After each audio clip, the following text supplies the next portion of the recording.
Po unloaded. I'm Jenverlo M. Cantero, taga Tensigal. Ang tatalakayin ko naman ngayon, it's all about guarded globalisasyon. So, ang flow ng pagtatalakay natin ngayon is kung ano yung guarded globalisasyon, kung ano yung mga epekto nito sa ating globalisasyon, at kung ano yung mga positibong epekto at negatibong epekto nito sa ating globalisasyon. So yeah, let's start. So first is ano nga ba ang guarded globalisasyon? Ang guarded globalisasyon ay isang konsepto na tumutukoy sa paglapit ng mga bansa sa globalisasyon na may pag-iingat at pagtatanggol sa mga lokal na interes at seguridad. Ito ay naglalayo na balansehin ang mga benepisyo ng globalisasyon sa mga panganib at hamon na dala nito. So, ang guarded globalisasyon daw ay isang konsepto na tumutukoy sa paglapit ng mga bansa sa globalisasyon. So, like for example is yung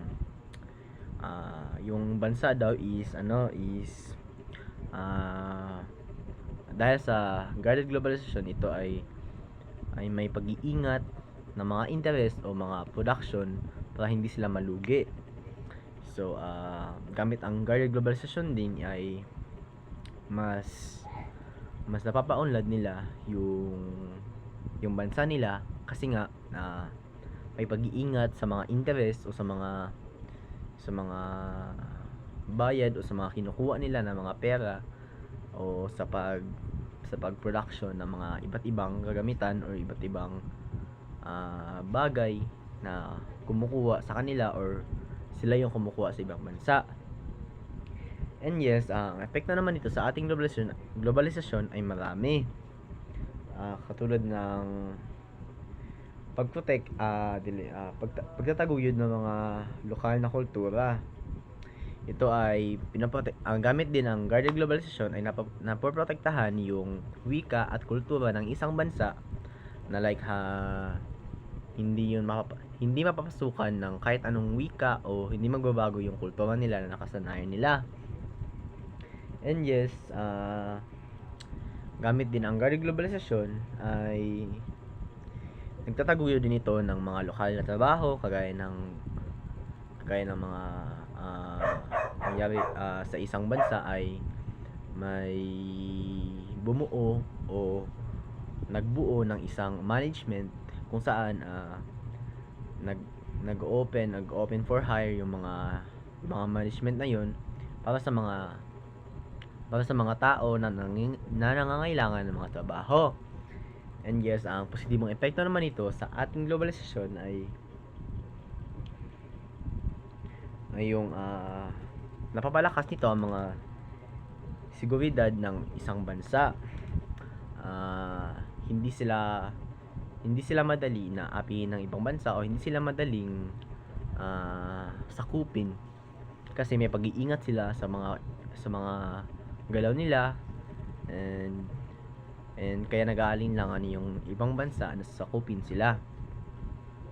At yung pag-unlad nila ay hindi naman masyadong madali pero kunti-kunti.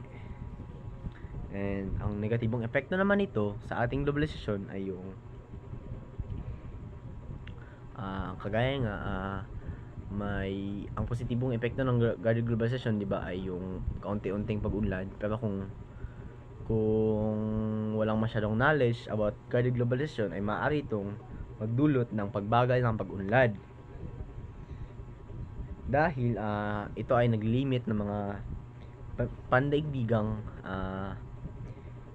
kooperasyon at pag-unlad ng isang bansa patungo sa ibang bansa rin.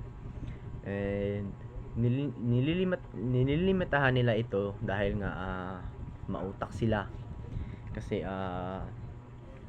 masyado sila nag-iingat kung ano yung mga papasok sa kanila na mga produkto o mga production o mga kalakalan galing sa ibang bansa o mga import goods na